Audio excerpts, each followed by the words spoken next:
ದೆಹಲಿಯ red fort ಬಳಿ car ಸ್ಫೋಟ ಪ್ರಕರಣ ಸಂಬಂಧ ಅದರ ಬೆನ್ನಲ್ಲೇ ಕೇಂದ್ರದಿಂದ ಕಠಿಣ ಕ್ರಮಗಳನ್ನು ಕೈಗೊಳ್ಳಲಾಗ್ತದೆ. ಏನು ಕ್ರಮಗಳು? ಪಾಕ್ ಪ್ರಜೆಗಳ ಕೋಟ್ಯಾಂತರ ಆಸ್ತಿ ಮುಟ್ಟುಗೋಲಿಗೆ ಸಿದ್ಧತೆಗಳನ್ನ ಮಾಡಿಕೊಳ್ಳಲಾಗ್ತಾ ಇದೆ.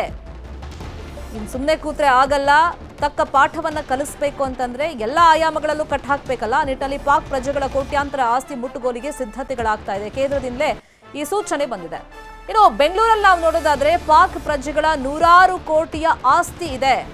ಬೆಂಗಳೂರಿನ ಹೃದಯ ಭಾಗದಲ್ಲೇ ಇದೆ ಪಾಕ್ ಪ್ರಜೆಗಳ ಆಸ್ತಿ. ರಾಜಭವನ ರಸ್ತೆಯಲ್ಲಿದೆ. ಆಸ್ತಿ ಹರಾಜು ಮಾಡೋದಕ್ಕೆ ಸಿದ್ಧತೆಗಳು ನಡೀತಾ ಇದೆ. ಎನಿಮಿ ಪ್ರಾಪರ್ಟಿಯನ್ನ ಹರಾಜು ಮಾಡೋದಕ್ಕೆ ಕೇಂದ್ರ ಮುಂದಾಗಿದೆ. ಪಾಕ್ಗೆ ಹೋಗಿ ಅಲ್ಲಿನ ನಾಗರಿಕತ್ವ ಪಡೆದವರ ಇಲ್ಲಿರುವಂತ ಆಸ್ತಿಯನ್ನ ಜಪ್ತಿ ಮಾಡೋದಕ್ಕೆ ಬೆಂಗಳೂರು ಜಿಲ್ಲಾಡಳಿತದಿಂದ ಎನಿಮಿ ಪ್ರಾಪರ್ಟಿಗೆ ದರವನ್ನ ನಿಗದಿ ಮಾಡಲಾಗುತ್ತೆ. ಬೆಂಗಳೂರಲ್ಲಿ ಒಟ್ಟು 4 ಕಡೆ ಪಾಕ್ನಲ್ಲಿ ನಾಗರಿಕತ್ವ ಹೊಂದಿರುವವರ ಆ ಪ್ರಜೆಗಳ ಆಸ್ತಿಯನ್ನ ಗುರುತು ಮಾಡಲಾಗಿದೆ. ಇದೇ ತಿಂಗಳು ಪಾಕ್ ಪ್ರಜೆಗಳ ಆಸ್ತಿಯ ಹರಾಜು ಪ್ರಕ್ರಿಯೆಯನ್ನ ಆರಂಭ ಮಾಡಲಾಗುತ್ತೆ. ಹರಾಜಿನಿಂದ ಸರ್ಕಾರಕ್ಕೆ 100 ಕೋಟಿ ಆದಾಯ ಬರುವಂತ ನಿರೀಕ್ಷೆ ಇದೆ. Custodian of enemy property for India ಕೇಂದ್ರ ಗೃಹ ಇಲಾಖೆ ಅಡಿಯಲ್ಲಿ ಬರುವಂತ ಪ್ರತ್ಯೇಕ ವಿಭಾಗ ಇದು. ಭಾರತದಲ್ಲಿರುವಂತಹ ಪಾಕ್ ಪ್ರಜೆಗಳ ಆಸ್ತಿ ನಿಯಂತ್ರಣ ಹಾಗೇನೆ ಪರಿಶೀಲನೆ ಈ ಸಂಸ್ಥೆ ಕೆಲಸ. 1947ರಲ್ಲಿ ಭಾರತದ ವಿಭಜನೆ ವೇಳೆ ಭಾರತ ಬಿಟ್ಟು ಪಾಕಿಸ್ತಾನಕ್ಕೆ ಹೋದವರ ಆಸ್ತಿ ನಿರ್ವಹಣೆ ಮಾಡುವಂತ ಸಂಸ್ಥೆ ಇದು. ಅಲ್ಲಿನ ನಾಗರಿಕತ್ವ ಪಡೆದವರು ಇಲ್ಲ ಆಸ್ತಿಯನ್ನ ಹೊಂದಿರೋರು. ದೇಶದಾದ್ಯಂತ ಇರುವ ಪಾಕ್ ಪ್ರಜೆಗಳ ಆಸ್ತಿಗಳ ಮೇಲೆ ಈ ಸಂಸ್ಥೆ ಕಣ್ಗಾವಲನ್ನ ಇಟ್ಟಿದೆ. ಇದೀಗ ಅದನ್ನ ಮುಟ್ಗೋಲು ಹಾಕೊಂಡು ಹರಾಜು ಹಾಕೋದಕ್ಕೆ ಕೇಂದ್ರನೇ ಆದೇಶವನ್ನ ಕೊಟ್ಟಿದೆ. ಹಾಗಾಗಿ ಬೆಂಗಳೂರಲ್ಲೇ ಹೃದಯ ಭಾಗದಲ್ಲಿರುವಂತಹ ಪಾಕ್ ಪ್ರಜೆಗಳ ಆಸ್ತಿ ಸೀಸ್ಗೆ ಜಿಲ್ಲಾಡಳಿತ ಬೇಕಾದಂತ ಸಿದ್ಧತೆಗಳನ್ನ ಮಾಡಿಕೊಂಡಿದೆ. ಮಾಹಿತಿ ಪ್ರಕಾರ ಇದೇ ತಿಂಗಳು ಹರಾಜು ಪ್ರಕ್ರಿಯೆ ನಡೆಯುತ್ತೆ. ಇವಾಗಿನ ಮೌಲ್ಯ ಏನಿದೆ, ವ್ಯಾಲ್ಯೂ ಏನಿದೆ, ಅದನ್ನ ಕೋಟ್ ಮಾಡ್ತಾರೆ. ಇನ್ನು ಬೆಂಗಳೂರಲ್ಲಿರುವಂತಹ ಪಾಕ್ ಪ್ರಜೆಗಳ ಆಸ್ತಿ ಬಗ್ಗೆ ನಮ್ಮ ಪ್ರತಿನಿಧಿ ಆಶಿಕ್ ಮುಲ್ಕಿ ಪ್ರತ್ಯಕ್ಷ ವರದಿಯನ್ನು ಕೊಟ್ಟಿದ್ದಾರೆ. ನೋಡೋಣ. ದೆಹಲಿಯಲ್ಲಿ ಕಾರ್ ಬ್ಲಾಸ್ಟ್ ಪ್ರಕರಣ ಇದೀಗ ಇಡೀ ದೇಶದಾದ್ಯಂತ ಚರ್ಚೆ ಆಗ್ತಾ ಇರುವಂತದ್ದು. ಇದರ ನಡುವೆ ಬೆಂಗಳೂರಿನಲ್ಲಿ ಪಾಕ್ ಪ್ರಜೆಗಳ ಆಸ್ತಿ ಮುಟ್ಟುಗೋಲು ಹಾಕೋದಕ್ಕೂ ಕೂಡ ಸಿದ್ಧತೆ ನಡೆದಿರುವಂತದ್ದು. ನಾನು ಸದ್ಯಕ್ಕೆ ಪಾಕ್ ಪ್ರಜೆಗಳ ಒಡೆತನದಲ್ಲಿರುವಂತಹ ಆ ಪ್ರಾಪರ್ಟಿ ಆಸ್ತಿಯ ಮುಂಭಾಗದಲ್ಲಿ ನೀವೇನು ನೋಡ್ತಾ ಇದ್ದೀರಿ, ಇದು ವಿಧಾನಸೌಧದ ಬಳಿ ಇರುವಂತಹ ಹೋಟೆಲ್ ಪರಾಗ್ ಮತ್ತು ಹೋಟೆಲ್ ಕ್ಯಾಪಿಟಲ್. ಆ ಹೋಟೆಲ್ ಇರುವಂತಹ ಜಾಗ ಏನಿದೆ, ಈ ಜಾಗದ ಒಡೆತನ ಪಾಕ್ ಮೂಲದ ವ್ಯಕ್ತಿಯ ಬಳಿ ಇದೆ ಅನ್ನುವಂಥದ್ದು ಸದ್ಯಕ್ಕೆ ನಡೀತಾ ಇರುವಂತಹ ಚರ್ಚೆ. ಪಾಕ್ ಮೂಲದ ಮರಿಯಂ ಮಿರ್ಜಾ ಖಲೀಲಿ ಎಂಬವರು ಈ 2 ಪ್ರಾಪರ್ಟಿಯನ್ನು, ಅಂತಂದ್ರೆ ಹೋಟೆಲ್ ಪರಾಗ್ ಮತ್ತು ಹೋಟೆಲ್ ಕ್ಯಾಪಿಟಲ್ ಇರುವಂತಹ ಜಾಗ, ಅದರ ಪಕ್ಕದಲ್ಲಿರುವಂತಹ ಹಿಂದೂಸ್ತಾನ್ ಪೆಟ್ರೋಲಿಯಂಗೆ ಸೇರಿರುವಂತಹ ಪೆಟ್ರೋಲ್ ಬಂಕ್ ಇರುವಂತಹ ಜಾಗ, ಈ 3 ಜಾಗಗಳು ಈ ಒಂದು ಪಾಕ್ ಪ್ರಜೆಗೆ ಸೇರಿರುವಂತಹ ಜಾಗ. ಬರೋಬ್ಬರಿ 1,23,504 ಸ್ಕ್ವೇರ್ ಫೀಟ್ ಜಾಗ ಇಲ್ಲಿ ಪಾಕ್ ಮೂಲದ ಪಾಕ್ ಪ್ರಜೆಯ ಒಡೆತನದಲ್ಲಿದೆ ಅನ್ನುವಂಥದ್ದು ಇದೀಗ ಆ ಜಿಲ್ಲಾಧಿಕಾರಿಗಳು ಪತ್ತೆ ಮಾಡಿರುವಂಥದ್ದು. ಬರೋಬ್ಬರಿ 300 ರಿಂದ 400 ಕೋಟಿ ರೂಪಾಯಿ ಮೌಲ್ಯದ ಆಸ್ತಿ ಇದು ಅನ್ನುವಂಥ ಲೆಕ್ಕಾಚಾರವನ್ನ ಇದೀಗ ಅಧಿಕಾರಿಗಳು ಮಾಡಿರುವಂಥದ್ದು. ಕೇಂದ್ರ ಕಸ್ಟೋಡಿಯಂ ಆಫ್ ಎನಿಮಿ ಪ್ರಾಪರ್ಟಿ ಆಕ್ಟ್ ಅಡಿಯಲ್ಲಿ ಪಾಕ್ ಪ್ರಜೆಗಳ ಆಸ್ತಿಯನ್ನ ಇದೀಗ ಜಿಲ್ಲಾಧಿಕಾರಿಗಳ ವ್ಯಾಪ್ತಿಗೆ ವಶಪಡಿಸಿಕೊಳ್ಳೋದಕ್ಕೆ ಸಿದ್ಧತೆ ನಡೆದಿರುವಂಥದ್ದು. ಒಂದ್ ಕಡೆ ರಾಜಭವನ, ಮತ್ತೊಂದು ಕಡೆ ವಿಧಾನಸೌಧ.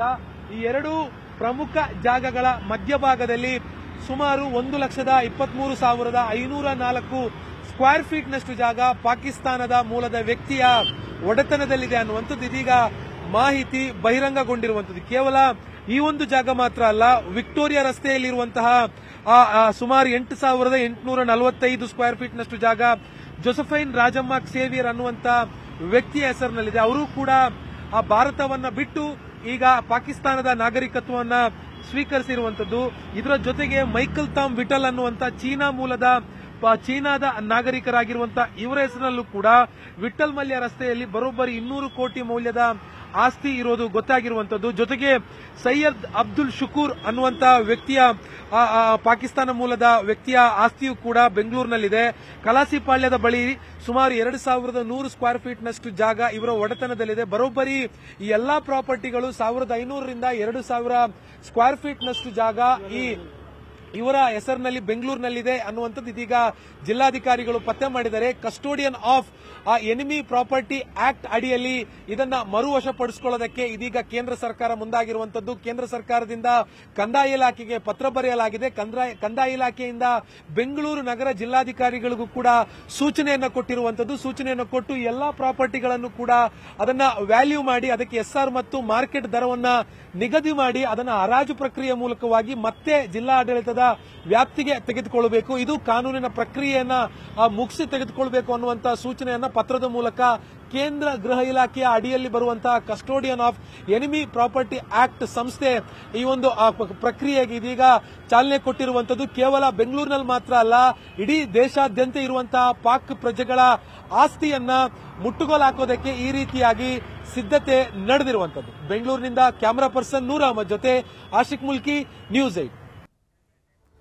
ಇನ್ನು ಇದೇ ವಿಚಾರವಾಗಿ ಬೆಂಗಳೂರು ನಗರ ಜಿಲ್ಲಾಧಿಕಾರಿ ಜಗದೀಶ್ ನ್ಯೂಸ್ 18 ಜೊತೆ ಮಾತನಾಡಿದ್ದಾರೆ. ಕೇಂದ್ರ ಗೃಹ ಇಲಾಖೆ ಕೊಟ್ಟಿರುವಂತಹ ಸೂಚನೆಯಂತೆ ಕ್ರಮ ವಹಿಸಲಾಗಿದೆ. Custodian of enemy property act ಅಡಿಯಲ್ಲಿ ಶತ್ರು ರಾಷ್ಟ್ರಗಳ ಆಸ್ತಿ ಮುಟ್ಟುಗೋಲು ಹಾಕುವಂತ ಅಧಿಕಾರ ಇರುತ್ತೆ ಅಂತ ಹೇಳಿದ್ದಾರೆ.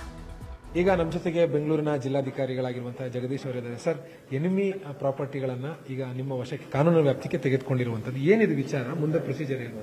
ಇಲ್ಲ, ಈಗ ಎನಿಮಿ ಪ್ರಾಪರ್ಟೀಸ್ ಆಕ್ಟ್ 1968 ಏನಿದೆ ಅದರ ಪ್ರಕಾರ ಕೇಂದ್ರ ಸರ್ಕಾರ ಎನಿಮಿ ಪ್ರಾಪರ್ಟಿಯನ್ನ ವಶಕ್ಕೆ ತೆಗೆದುಕೊಂಡಿದೆ. ಕೇಂದ್ರ ಸರ್ಕಾರ ಏನು ವಶಕ್ಕೆ ತೆಗೆದುಕೊಂಡಿದೆ ಆ ಪ್ರಾಪರ್ಟಿಗಳನ್ನ ಬೆಂಗಳೂರಿನಲ್ಲಿ 5 ಪ್ರಾಪರ್ಟಿಗಳಿವೆ. ಆ ಪ್ರಾಪರ್ಟಿಗಳನ್ನ ಅಸಿಸ್ಟೆಂಟ್ ಕಸ್ಟೋಡಿಯನ್ ಅಂತ ನನ್ನ ನೇಮಕ ಮಾಡಿದ್ದಾರೆ. ಹಾಗಾಗಿ ನಾವು ಆ ಪ್ರಾಪರ್ಟಿಗಳನ್ನ ನೋಡಬೇಕಾಗಿದೆ. ಈಗ ನಮಗೆ ಆ ಪ್ರಾಪರ್ಟಿ ವ್ಯಾಲ್ಯೂಯೇಷನ್ ಮಾಡಿ ನಮಗೆ ಕೊಡಿ ಅಂತ ಕೇಂದ್ರ ಸರ್ಕಾರ ಕೇಳಿದೆ. ನಾವು ವ್ಯಾಲ್ಯೂಯೇಷನ್ ಮಾಡಿ ಕೇಂದ್ರ ಸರ್ಕಾರಕ್ಕೆ ಸಬ್ಮಿಟ್ ಮಾಡಿದ್ದೀವಿ. ಕೇಂದ್ರ ಸರ್ಕಾರ ನಮಗೆ ಮುಂದಿನ ಸೂಚನೆ ಏನು ಕೊಡುತ್ತೆ ಅದ್ರ ಪ್ರಕಾರ ನಾವು ಅದನ್ನು ಡಿಸ್ಪೋಸಲ್ ಮಾಡಲಿದೆ. ಸರ್, ಈಗ ಬೆಂಗಳೂರಲ್ಲಿ ನಿಮ್ಮ ಕಸ್ಟೋಡಿನಲ್ಲಿ ತಾತ್ಕಾಲಿಕವಾಗಿ ಈಗ ಸದ್ಯಕ್ಕೆ ಕ್ಯಾಪಿಟಲ್ ಹೋಟೆಲ್ ಇದೆ, ಕಮರ್ಷಿಯಲ್ ಪ್ರಾಪರ್ಟಿ ಅದೊಂದೇ ಇರುವಂತದ್ದು. ಉಳಿದಂತವೆಲ್ಲ ರೆಸಿಡೆನ್ಷಿಯಲ್ ಪ್ರಾಪರ್ಟಿ ಇವೆ. ಆ ಪ್ರಾಪರ್ಟಿಗಳನ್ನು ಈಗ ಆಲ್ರೆಡಿ ಐಡೆಂಟಿಫೈ ಮಾಡಿದ್ವಿ. ನಾವು ನಿಮಗೆ ಪಟ್ಟಿಯನ್ನು ಸಹ ಕೊಡ್ತೀನಿ. ಆ ಪ್ರಾಪರ್ಟಿಗಳನ್ನು ಅಸಿಸ್ಟೆಂಟ್ ಕಸ್ಟೋಡಿಯನ್ ಆಗಿ ನಾನು ರಕ್ಷಣೆ ಮಾಡಬೇಕಾಗಿದೆ. ಅದಾದ ನಂತರ ಕೇಂದ್ರ ಸರ್ಕಾರ ಮುಂದಿನ ಸೂಚನೆ ಏನು ಕೊಡ್ತದೆ ಅದ್ರ ಪ್ರಕಾರ ಕ್ರಮ. ಯಾಕೆ ಕೇಂದ್ರ ಸರ್ಕಾರ ಈ ತರದ ಪ್ರೊಸೀಜರ್ಗಳನ್ನು ಯಾಕೆ ಫಾಲೋ ಮಾಡುತ್ತೆ? ಕಾನೂನು ಈಗ ನಾರ್ಮಲ್ ಆಗಿ ಎನಿಮಿ ಪ್ರಾಪರ್ಟೀಸ್ ಆಕ್ಟ್ ಏನಿದೆ ಆ ಆಕ್ಟ್ ಅಡಿಯಲ್ಲಿ ಯಾರು ಪ್ರಾಪರ್ಟಿಯನ್ನು ಹೊಂದಿದ್ದಾರೆ ಅವರು ಎನಿಮಿ ಆಗಿದ್ರೆ, ದೇಶದ ಪ್ರಜೆಗಳಲ್ಲದೆ ಇದ್ರೆ, ದೇಶದ ಎನಿಮಿಗಳಾಗಿದ್ರೆ ಅಂದ್ರೆ ಶತ್ರುಗಳಾಗಿದ್ರೆ ಅಂತ ಪ್ರಾಪರ್ಟಿಗಳನ್ನ ಶತ್ರು ಪ್ರಾಪರ್ಟಿ ಅಂತ ಘೋಷಣೆ ಮಾಡುವಂತ ಅಧಿಕಾರ ಕೇಂದ್ರ ಸರ್ಕಾರದ ಗೃಹ ಇಲಾಖೆಗಿದೆ. ಅವರು ಘೋಷಣೆ ಮಾಡುವಂತದ್ದು. ಅದನ್ನ ಸದ್ಯಕ್ಕೆ ಕಸ್ಟೋಡಿಯನ್ ಆಗಿ ನಾವು ನೋಡ್ಕೋಬೇಕು. ಈಗ ಎಷ್ಟು ಕೋಟಿ ಮೌಲ್ಯದ ಪ್ರಾಪರ್ಟಿ ಸದ್ಯಕ್ಕೆ ಬೆಂಗಳೂರಿನಲ್ಲಿ ಪತ್ತೆ ಮಾಡಿದೆ? ಈಗ ನಾವು ಪತ್ತೆ ಮಾಡೋದಲ್ಲ, ಕೇಂದ್ರ ಸರ್ಕಾರ ಏನು ಮುಟ್ಟುಗೋಲು ಹಾಕೊಂಡಿದೆ 5 ಪ್ರಾಪರ್ಟಿಗಳನ್ನ, ಅವುಗಳನ್ನ ಇವ್ಯಾಲ್ಯೂಯೇಷನ್ ಮಾಡಿ ಕೊಡಿ ಅಂತ ಹೇಳಿದ್ದಾರೆ. ನಾವು ಕಳಿಸ್ಕೊಟ್ಟಿದ್ದೀವಿ ಕೇಂದ್ರ ಸರ್ಕಾರಕ್ಕೆ. ಅವರು ಮುಂದಿನ ನಿರ್ಧಾರ ತೆಗೆದುಕೊಳ್ತಾರೆ. ಮುಂದಿನ ಪ್ರೊಸೀಜರ್ ಹೇಗೆ ಸರ್? ಈಗ ಮುಂದಿನ ಪ್ರೊಸೀಜರ್ ಕೇಂದ್ರ ಸರ್ಕಾರದಿಂದ ಏನು ಬರುತ್ತೆ ಅದ್ರ ಪ್ರಕಾರ ಕ್ರಮ ತಗೋತೀವಿ. ಬೆಂಗಳೂರಿನ ಜಿಲ್ಲಾಧಿಕಾರಿಗಳಾಗಿರುವಂತಹ ಜಗದೀಶ್ ಅವರ ಮಾತು. ಕೇಂದ್ರ ಸರ್ಕಾರ ಯಾವ ರೀತಿಯಾಗಿರುವಂತಹ ಕ್ರಮ ತೆಗೆದುಕೊಳ್ಳೋದಕ್ಕೆ ನಮಗೆ ಸೂಚನೆಯನ್ನು ಕೊಡುತ್ತೆ, ಆ ರೀತಿಯಾಗಿ ನಾವು ಕ್ರಮಗಳನ್ನು ಜರುಗಿಸ್ತೀವಿ ಅನ್ನುವಂಥದ್ದು ಅವರ ಮಾತು. ಬೆಂಗಳೂರಿನ ಕ್ಯಾಮರಾ ಪರ್ಸನ್ ನೂರ್ ಅಹಮದ್ ಜೊತೆ ಆಶಿಕ್ ಮುಲ್ಕಿ, ನ್ಯೂಸ್ 8.